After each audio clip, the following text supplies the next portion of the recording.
looking as the flowers. I sit for hours, telling all the bluebirds, the Bill and Coo birds. Mauricio, I can't move it anymore. Copper drop on the Young LA drop in less than 30 minutes. Again, if you want to support your boy, code Alex for 15% off, starting off with the old money soccer jerseys. I actually am a big fan of these. I like the material of them. It's like a jersey, but it's like a polo at the same time. Just how I look in it. Now, there's two different types of button-ups. These ones are like the Monte Carlo ones. They're like more softer, more like fluffier. These ones have like these little small holes in them. I prefer this one over the Monte Carlo ones. This is how I look in it. It's just more tight fit. The other one's more loosey-goosey vibes. So yeah, I just don't feel like it looks the best on me. Now, as for the two regular t-shirts, one of my favorite dress shirts of all, I've been wearing it like the entire week, are these wool ones. I forgot the exact type. It's like some type of wool shirt. They fit great. They feel super soft, and it's just like the perfect, not trying too hard to look good fit with the linen pants. Super good vibe. I've been wearing this for my birthday party and everything. These ones are a little bit more oversized, and they've got a bunch of little small holes in them, so it's very breathable, but I like the other ones more. These ones, you'll never catch me in my entire life wearing these, personal opinion. Now, these ones, though, I do like. It's like a crochet fit, and I like how it kind of fits like a quarter zip. Really good old money vibe. And then the linen sets are also just like full vibe. You can kind of match the black on black, which I like. That's when this one is a lot more formal. And then we got some swim trunks. All in all, if I had to pick only two items from this drop, I would 100% get the wool shirt, the merino wool tee, and I would get one of the linen pants down here. And you could wear that all the time. And it's not overly too formal, but it's enough to where you look nice, can wear it to church, can wear it out to dinners. I would never let a man spit in my mouth. I don't know why y'all keep saying, oh, spit in my mouth, spit in my mouth. That's fucking nasty.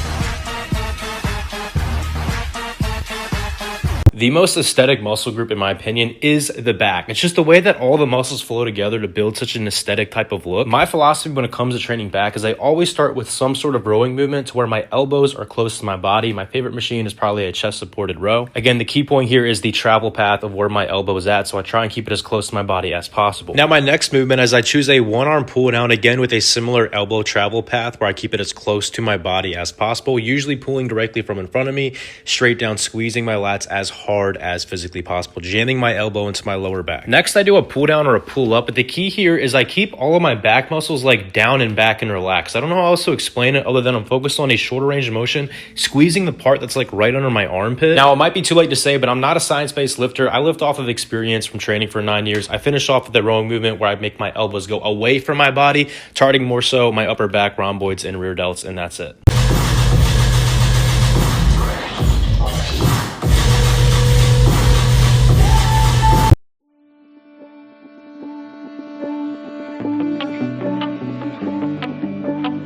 Flying through the clouds, I see you in the crowd. First homemade meal in the new house, this is what we are getting. So start off 93.7 ground beef, put it in the pan. When it comes to seasoning, I absolutely don't know what I use. I just grab whatever's closest. So using this new kitchen, first time I've had a griddle, so I put the low carb wraps on there. Can never go wrong with the taco sauce, the Ortega. Put the ground beef on each low carb wrap, and then I put some reduced fat or fat free shredded cheese, and then some low fat sour cream, and then I fold them. It tastes absolutely amazing. Whatever ground beef I have over, I put it on the pan. It's 2 pounds total, and it's insane. I don't know what the total macros are, but it's unreal.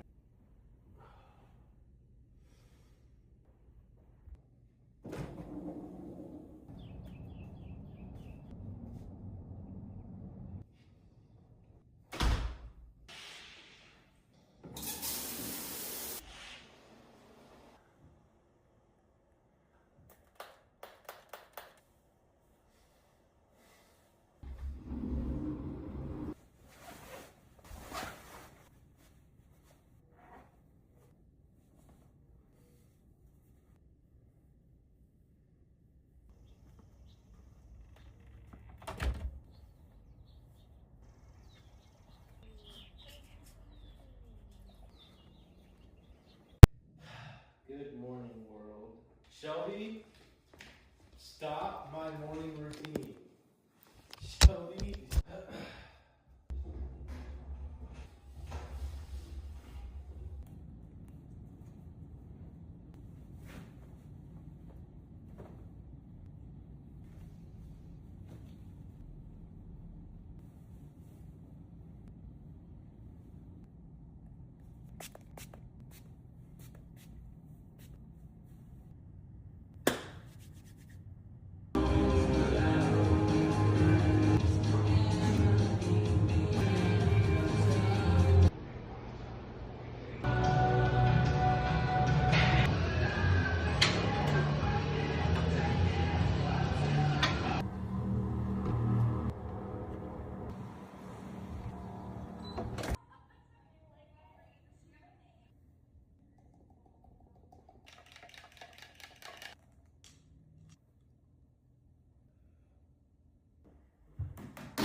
Gotta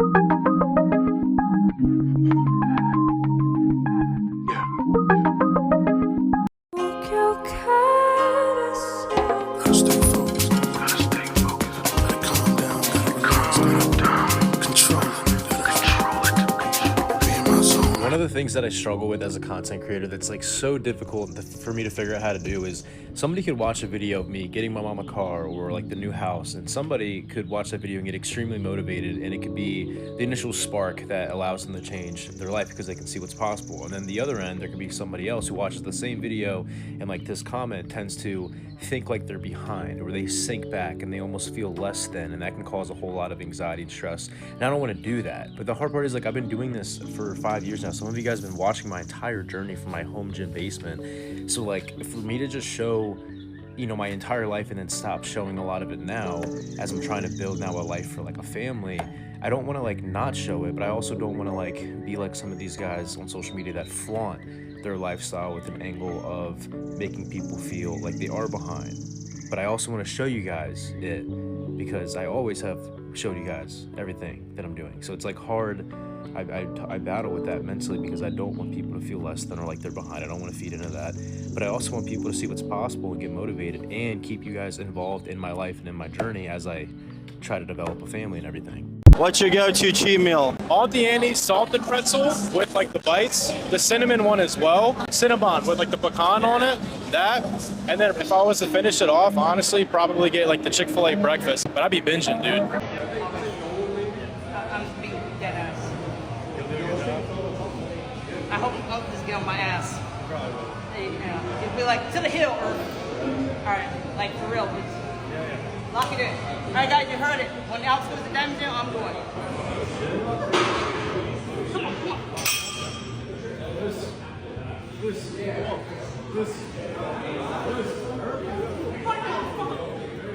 Yeah!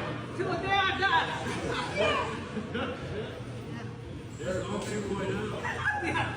Yeah, like, it's insane. I mean, you guys know, if you've been following me for a minute, like, this is the goal. This is the end game. It is to build an amazing, beautiful family. And this house will be a place that I can do that in and be rooted for, like, generations. And all from you guys supporting, all from social media, and all from God blessing me. Like, I started social media in November 2019. And it's just insane. Like, I have a saved Snap story from 2020 when I first started. It was like a few months after. And that Snap story says on it, "Use me how you want to, God, have your throne within my heart." And that the posture of my heart there somehow brought about this somehow in that amount of time is just like insane. Like, I woke up here this morning, it was just unreal. Like, it hasn't even fully hit me yet. It's insane. I launched my supplement company about 3 weeks ago. I just want to give an origin story as to how this all came about being.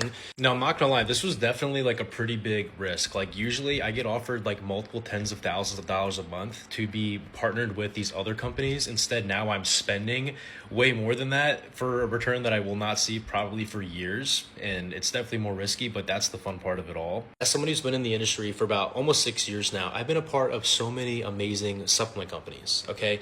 And by doing that, I loved working with these companies, but you're never going to be as passionate about something unless you genuinely own it and control it. And for me, I love getting my family and my friends involved. And when you're all a part of something, growing it together, it not only makes business like enjoyable, it's like a place where you interact together, and there's just something that's really special about that. Like, when I started my clothing brand, me and my dad used to package and print the orders in our basement, and it was a grind and it was a hustle, but it was fun, like on the way up trying to build something. So I wanted to duplicate that with a supplement company because it's the next obvious step as a fitness influencer. So immediately we went on the hunt. After my contract ended with Bucked Up, we went about trying to find any opportunities for us to come in and take over a brand that already had like a foundation built out, because it's usually the hardest part is the beginning. So an opportunity, God opened an amazing door, jumped on the opportunity, and we found Fresh. One, the branding was just insane. I loved it. If I was a consumer walking in a store and I saw this, my eyes would probably already gravitate towards it because of the colors on it and just the way that it looks. And then once we tried the actual product, the flavors were phenomenal. So first thing we did is we lowered the prices like 15% roughly as soon as we came into it. And we launched a pretty aggressive affiliate program where we're giving 20% commission. On top of that, affiliates get their own 25% off code they can use to buy their own stuff, which means you're getting this for like $34, which is an insane deal for a formula that has 4 patented trademarked ingredients in it.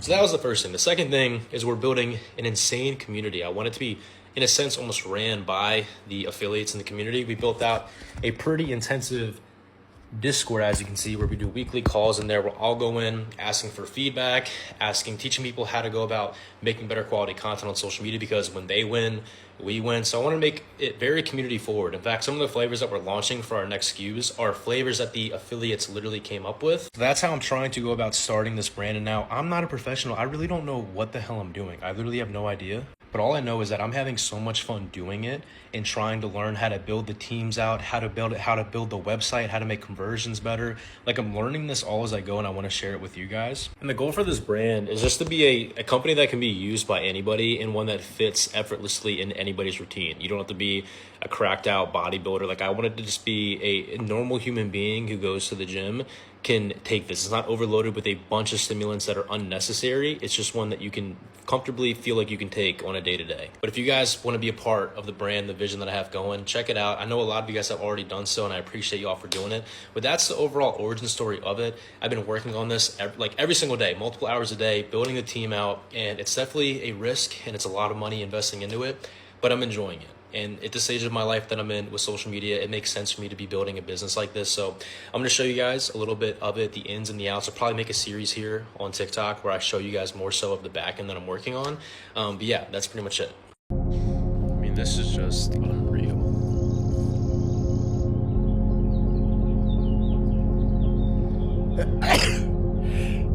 One of my favorite things about this property is that it has a shooting range.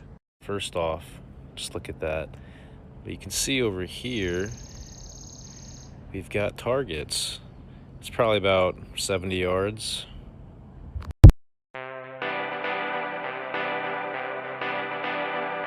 Wait up. You gonna do this one the right way. Groove. Smooth. What is going on, guys? Welcome back to the channel. Today, I'm with the one and only. I thought it'd be funny. We're just gonna be hanging out, and basically we're making a 3-course meal. We're gonna go up against each other. I have my stuff, he's got his stuff, and we're gonna go have a little cook-off. We're gonna have Shelby taste it. We got an app, main course, and a dessert. We're gonna go to the grocery store. This is the intro. Let's get it. Let's get it. You brat, you left me 20 miles in the tank, Alex. Bruh. Alex! We can stop by and get gas. I'll pay for it. In terms of what are we making? Don't fully know yet. I have an idea already. I was kind of thinking about this preemptively. I already was doing some pregame research here on TikTok. I have a really good idea with how I'm gonna make the pizza. I'm actually extremely excited. I'm not gonna say it because I don't want him to steal my thunder and shit. But I have an amazing idea for the toppings for the pizza. I just saw a shooting star. Yeah. It's like there's no stars in Florida, so you get a car with them. Yeah. What am I like aiming for here? Is it a free-for-all? I just went through chat and basically had it send me an ingredient list based on the angles that I want to make. So this is the goal. I'm gonna make pizza, but I'm gonna do like a spicy ham kinda, like a honey, maybe not spicy, but I'm gonna do like a honey ham. I think that would be good. It's a little different. And then for the pasta, low-key gonna cheat. I don't really care. I bought this pasta sauce at Target this morning because I preempted this, just because it looked good, and I'm gonna use that. And then I'm gonna make a pound cake, different. Not gonna be like a typical vanilla cake. My dad always made pound cake growing up, and I loved it. We're chefing up. Dude, this getting competitive. I'm gonna outcook his ass. That's what I do. I'm doing a little like Crunchwrap Supreme with a little bit of beef. I'm cooking. That's all that matters. This is war, dog. Shit. You guys were on the same team on Airsoft. Now it's like... Now it's war. Imagine I just cooked one of them bitches. You got your... So I've been looking more into Orthodoxy a lot. Like, it's been on my mind for like, I don't know, probably 2 years now. And I had a conversation the other day with a friend. I was just asking a bunch of questions about church history and tradition. And it made me think, so there's a verse in 2 Thessalonians where it talks about holding stand firm and hold to the tradition, whether by like letter or by spoken word. And it made me think, because Paul, for example, who wrote majority of the New Testament, preached in his ministry was for years, like Corinth and Ephesus, all these different, Antioch, all these places. How could you confine all of that teaching to just a few letters that's in the New Testament? And it made me think more about how logically it makes sense that those who were taught by the original disciples and being able to trace that lineage back to the modern day, what they had has to be more fullness of the truth. And I feel like that's what my spirit is craving and longing for, is a desire for more of that fullness. And I feel like that's exactly what like Orthodoxy has, is that it's traceable, like the what's it called, the apostolic succession thing. And it makes complete and total sense. So this Sunday, I'm going to be going to an Orthodox church for the first time, Divine Liturgy, and I'm nervous for it for sure. But it's definitely something that I think I'm longing for. And I think the tradition and the structure is necessary because as someone who's been non-denominational like my entire life, like you can go to any church and they can all have different angles for how they interpret and teach things. But for those who were closest to Jesus, I would assume that they had the correct interpretation. And I like that with like the Orthodoxy church, like there's like a head patriarch. So it's like you have an authority, right? Versus the different churches who can have slightly different opinions and things that they focus on. I feel like that's too wobbly. I feel like the word of God and chasing after being more like Jesus should not be, it should be something that is black or white. There should be one interpretation that is done guided by the Spirit from someone who has authority. So for me, I don't know. That's my current state where I'm at with it mentally. Let me know what you guys think. You do not have to have everything in your life figured out. The goal is, what can I do today that is going to, in theory, slightly move the needle of my life? As long as you do that every single day, over time, the rest of it will figure out. Okay, so you have a lot of time. And over time, little, small, micro movements of the needle, years compounded on top of that, your life will begin to like genuinely, authentically change. The luck isn't in your control, but the consistency is in your control. And I don't believe in luck. I believe inherently in opportunity blessed by God, walking in alignment. But to walk in alignment, you still have to walk. It takes an action and executing. But it's attentively listening and discerning from God what is your path and what isn't your path.